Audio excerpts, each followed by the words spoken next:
which seems to be a buzzword, and various investments coming into that sector. Green steel. So I think, at least from India's context, is to set the policy straight. Yes, there are some subsidies required, but it's not over and beyond the physical challenges that any state or the federal government would have. That's one part. But the second part again is, how do you make this the transition political resistant or resistant to politics, right? And that's going to be very, very important. So the way we look at it is, how can we sell it to our electorate?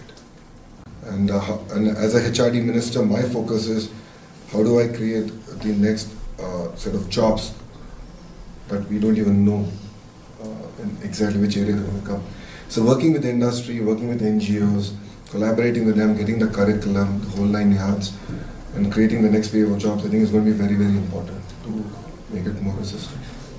Thank you so much. I'm being mindful of time, and I'll request one piece, which is, this is a conversation, so if we could have one question, thought, insight from participants. I know there's folks at the back as well. We'd welcome that before we shift on to the next conversation series. So basically, as we discuss, lots of the focus on mitigation globally as well as in India, and the resources, particularly financial resources allocated for the adaptation, are very less. At the same time, communities are facing lots of challenges because of the climate change, and not only this issue is related to just transition, but issues very bigger. Because of the climate change, lots of people are migrating from one place to another place. And as far as India is concerned, we have about 200 million migrant workers, and many of them migrating because of the climate change. So how we can link the communities also, and basically how we can broadening the just transition definition in that context. Thank you. I know you had your hand up too. Do you want to just 30 seconds shortly share? Yeah, well, I would have one question towards you. I found it very interesting what you were saying with creating the new job opportunities, which I think is great and is needed. I'd like to go on the topic of the next generations. We have a massive swift, between the generations that are currently in the power positions and the ones that are coming. And I'll be very honest with you.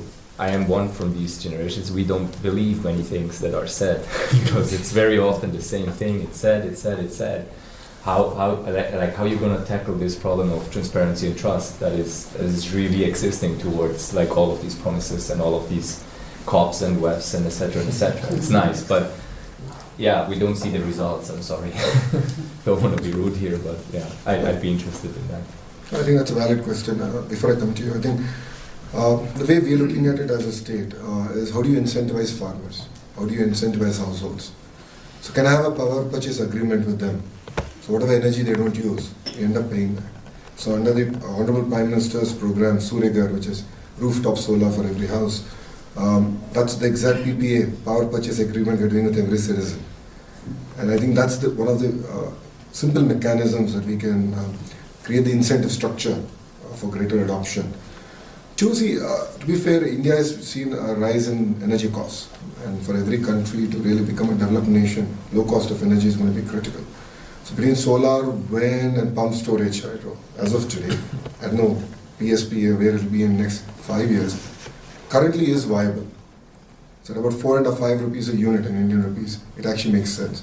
So I think tying the entire incentive structure, I think is going to be very, very critical in that sense. Coming to your point, yes, I think a lot of tall promises have been made. The Honourable Minister has also made very clear in the opening remarks. But I think time has come. I mean, look at what's outside. This is probably the greenest Davos that we have seen. It doesn't feel like Davos. Last night, that's the whole discussion we were having.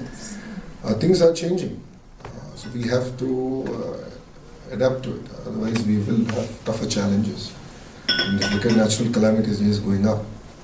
And insurance companies are running out of money.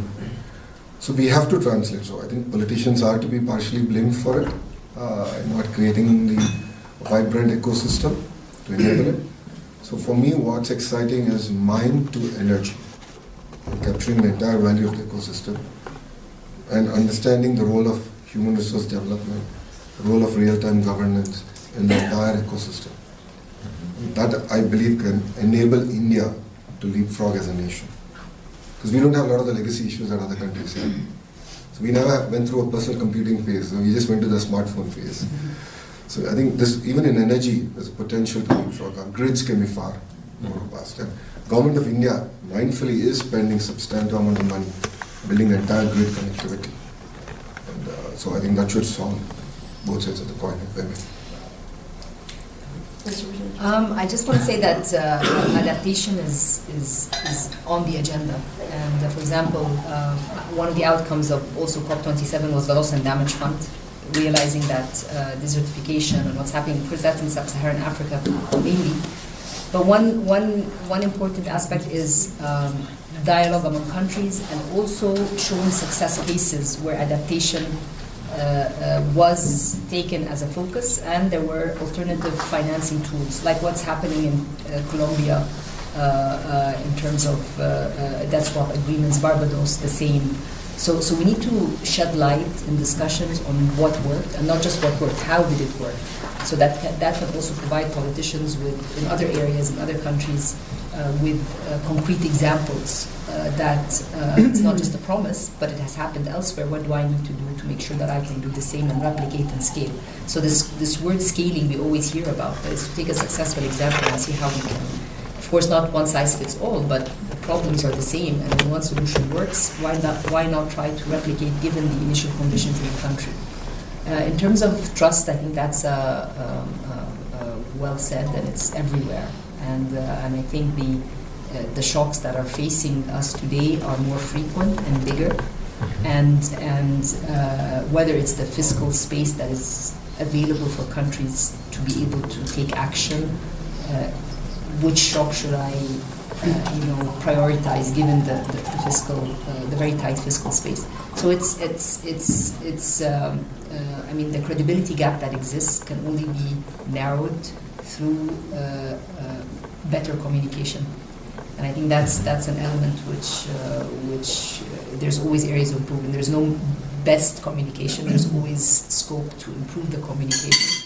I think social media plays a very big role, and being mindful to the different generations is also important, and including them in the dialogues. I think for COP, there's also the youth dialogue at the COP level, and the different initiatives related to startups and SMEs in the climate space for adaptation.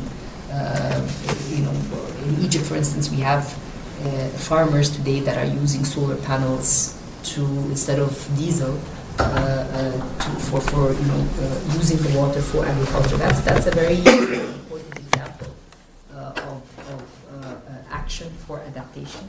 And sometimes they're provided with loans at low cost and so forth. So it's communication is very important, shedding light on what works and being very honest on what doesn't work and what we cannot do. Great. On that note, thank you so much. This was deeply insightful. After yesterday, I think the one thing I do take away is the commitment towards energy transition remains strong. And while there are turbulent times coming up, I'm pretty confident that we'll be okay. That being said, we'll close the session on government perspectives. And Vikas actually moved to you to have a discussion on the private sector perspective of what does energy transition. Thank you, Ritvika. Thank you so much. You stole a bit of my thunder in terms of how I was going to introduce this, but thank you. Morning, everyone. Thank you for making it today to this session. My name is Vikas Mehta. I am the Executive Director of SED Fund. SED Fund is a venture and a philanthropy fund focused on renewable energy, and we're based in the Netherlands. We have with us two folks representing the renewable energy companies. The first one on further left, I have Vaishali Nigam Sinha. She's a Chief Sustainability Officer and co-founder of Renew Power, which is one of India's largest RE developers. And on my left, we have Park Arshad, who is the President and Director of Indica Renewables, a diversified renewable energy company in Indonesia. So Vaishali, if I can come to you first and straight away jump to the question, which is that we heard from Lokesh and Dr. Rania about the government perspective on what they're doing for the policy for their states and for the countries that they represent.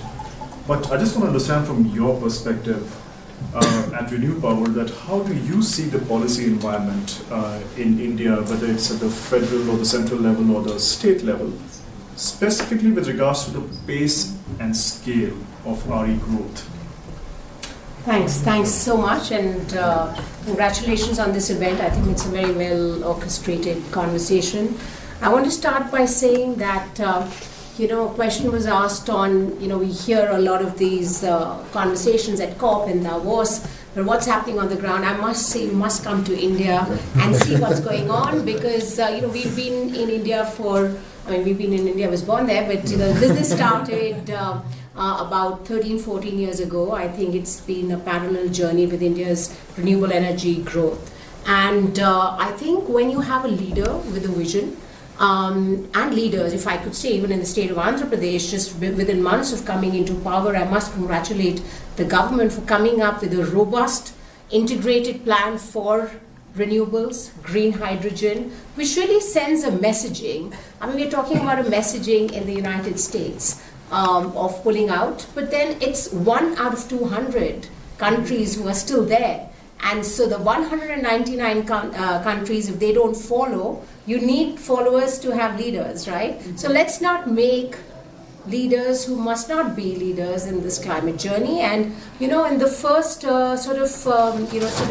stint of President Trump, we saw that the world continued like